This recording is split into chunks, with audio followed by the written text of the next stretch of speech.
Hi friends, எல்லாருக்கும் AJ ஃபேமிலியோட அன்பார்ந்த வணக்கம். இன்னைக்கு ரொம்ப ரொம்ப டேஸ்டியான ஒரு உருளைக்கிழங்கு ரோஸ்ட் இந்த ரெசிபி தான் செஞ்சு காட்ட போறேன். அதுக்கு தேவையான பொருட்கள் என்னென்னு சொல்றேன். ஒரு டீஸ்பூன் அளவுக்கு மிளகாய் தூள் எடுத்திருக்கு. அப்புறம் ஒரு 1/4 டீஸ்பூன் மிளகு, ஒரு 1/4 டீஸ்பூன் மஞ்சத்தூள், 1 டீஸ்பூன் சோம்பு, 3/4 டீஸ்பூன் ஜீரகம், 1 டீஸ்பூன் தனியா, ஒரு 5 காஞ்ச மிளகாய், அப்புறம் ஒரு 1/2 கிலோ உருளைக்கிழங்கு நல்லா வேக வச்சு இந்த சின்னதா இந்த சைஸுக்கு கட் பண்ணி வச்சிருக்கு. ஒரு 15 சாம்பார் வெங்காயம் இதே மாதிரி சின்னதா கட் பண்ணி எடுத்திருக்கு. கொத்தமல்லி சின்னதா கட் பண்ணி வச்சிருக்கு. ஒரு மீடியம் சைஸ் தக்காளி சின்னதா கட் பண்ணி எடுத்திருக்கு. இவ்வளவுதான் நமக்கு தேவைக்கான ஏத்த உப்பு போடணும். அப்புறம் எண்ணெய், இவ்வளவுதான் நமக்கு தேவையான பொருட்கள். எண்ணெய் இல்லையா நெய்யில தான் செய்ய போறேன். எண்ணெய் இருந்தாலும் யூஸ் பண்ணலாம், நெய் இல்ல அப்படி இருந்தா எண்ணெயில கூட நம்ம செய்யலாம். நான் நெய் வச்சுதான் செய்ய போறேன். ஃபர்ஸ்ட் நம்ம இதெல்லாம் வறுத்து பொடி பண்ணி எடுத்துக்கலாம். ஃபர்ஸ்ட் நம்ம ஸ்டவ் பத்த வச்சுட்டு ஒரு கடாய் வச்சுக்கலாம். கடாய் நல்லா சூடாயிடுச்சு. நமக்கு இதெல்லாம் வறுக்கிறதுக்கு தேவையான ஃபர்ஸ்ட் தனியா போட்டுக்கலாம்.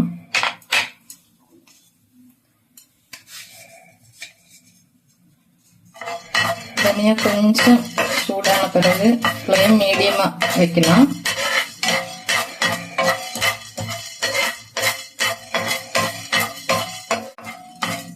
தனியா கொஞ்சம் மீடியமா சூடானதும் சோம்பு போட்டுக்கலாம்.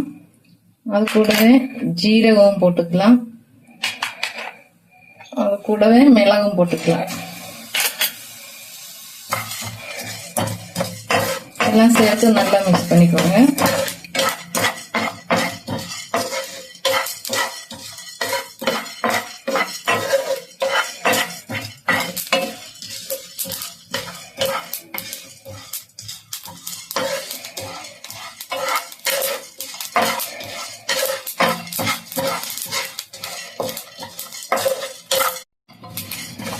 பாருங்க நல்லா வறுத்திருச்சு. நான் ஃப்ளேம் இப்ப லோயில தான் வச்சிருக்கு. நல்லா சூடாயிடுச்சு பாருங்க. எல்லாம் நல்லா வெடிக்க தொடங்கிச்சு பாருங்க. இந்த ஸ்டேஜ் வந்ததும் நம்ம ஒரு பாத்திரத்திலேயே மாத்திக்கலாம்.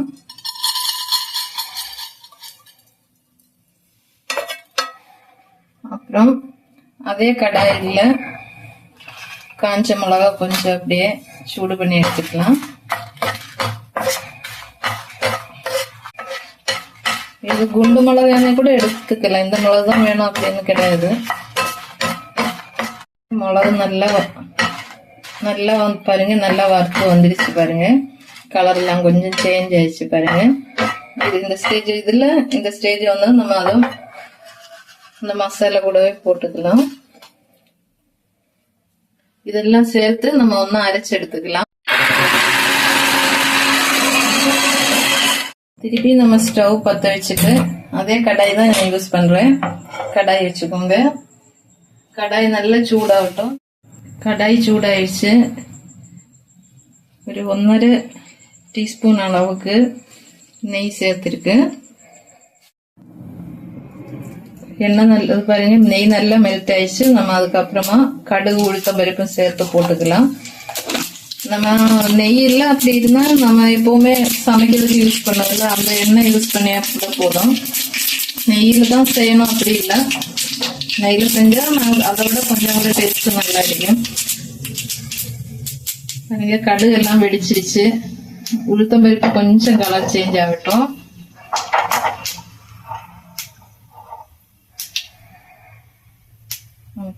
பிரவுன் நிறம் வந்துச்சு பாருங்க. இந்த டைம்ல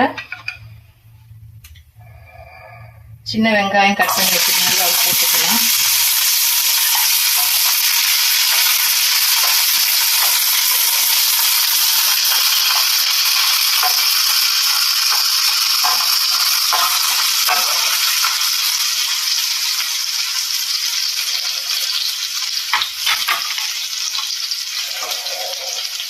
அது கூடவே நான் கொஞ்சம் உப்பு போட போறேன் லைட்டா. உப்பு போட்டு வதக்கிய சீரம் வதங்கணும்னு சொல்லுவாங்க இல்லை சீரம் வதங்கும்.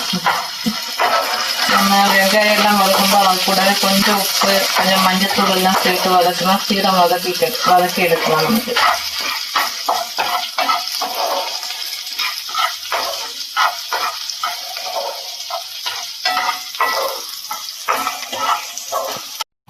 இந்த அளவுக்கு நல்லா வதங்கி வந்ததும் நம்ம கட் பண்ணி வச்சிருந்தோம்ல அந்த தக்காளி அதை போட்டுக்கலாம்.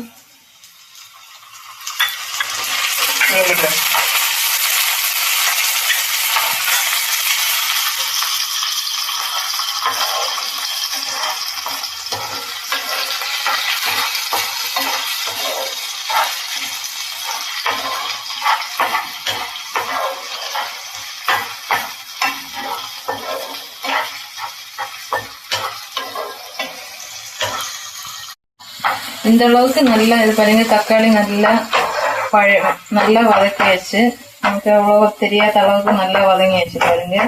வெங்காயம் தக்காளி நல்லா வதங்கி வச்சு இந்த ஸ்டேஜ் வரும்போது நம்ம எடுத்து வச்சிருந்த மஞ்சத்தூள் அது போட்டுக்கலாம். அது கூடவே அந்த 1 டீஸ்பூன் அளவுக்கு மிளகாய் தூள் எடுத்து வச்சிருந்தால அதுவும் அது கூடவே போட்டுக்கலாம்.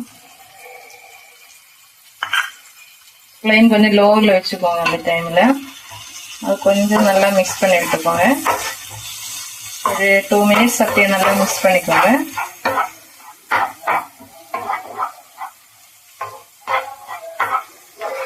டூ மினிட்ஸ் ஆயிடும்.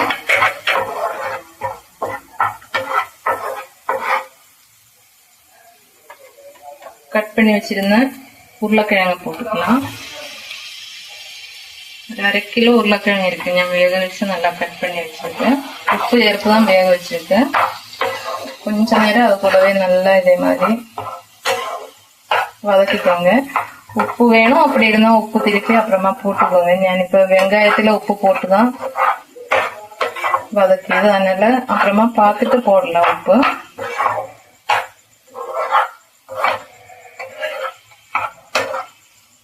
இந்த டைம்ல ஃப்ளேம் கொஞ்சம் மீடியமா வைக்கலாம்.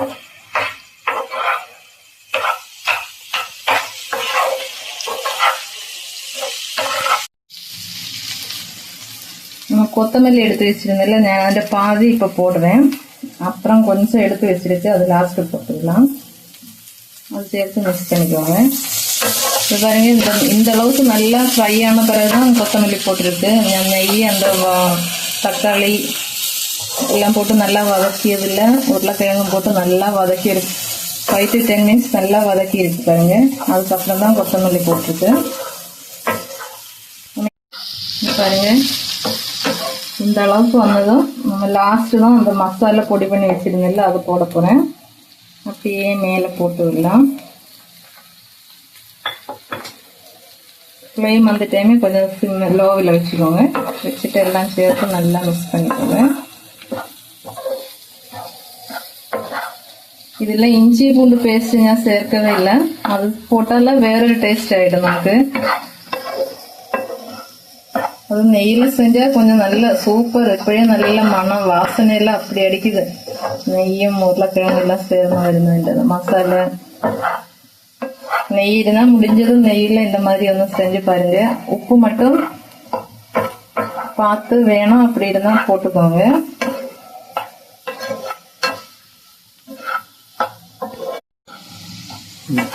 சரிங்க, அவ்வளவுதான். நம்ம உருளைக்கிழங்கு மசாலா இல்ல உருளைக்கிழங்கு ரோஸ்ட் எந்த பேர் வேணாலும் வைக்கலாம். அதுக்கு ரெடி ஆயிடுச்சு. அவ்வளோ செம்ம டேஸ்டா இருக்கும் பாருங்க. கண்டிப்பா ஒரு தடவை செஞ்சு பாருங்க இதே மெத்தட்ல. ஸ்டவ் ஆஃப் பண்ணிக்கலாம். ஆஃப் பண்ணிட்டு வேற ஒரு பாத்திரத்திലേക്ക് மாத்திக்கலாங்க.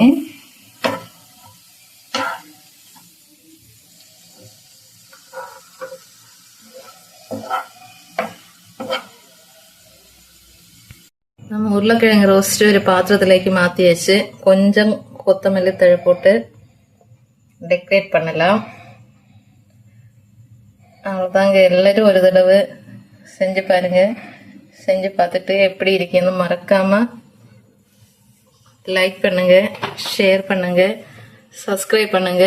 சப்ஸ்கிரைப் பண்ணாம பார்த்துட்டு இருக்கிறவங்க சப்ஸ்கிரைப் பண்ணிட்டு வீடியோ பாருங்க. வீடியோ பார்த்துட்டு இருக்கிற எல்லாருக்கும் ரொம்ப நன்றி. தேங்க்யூ.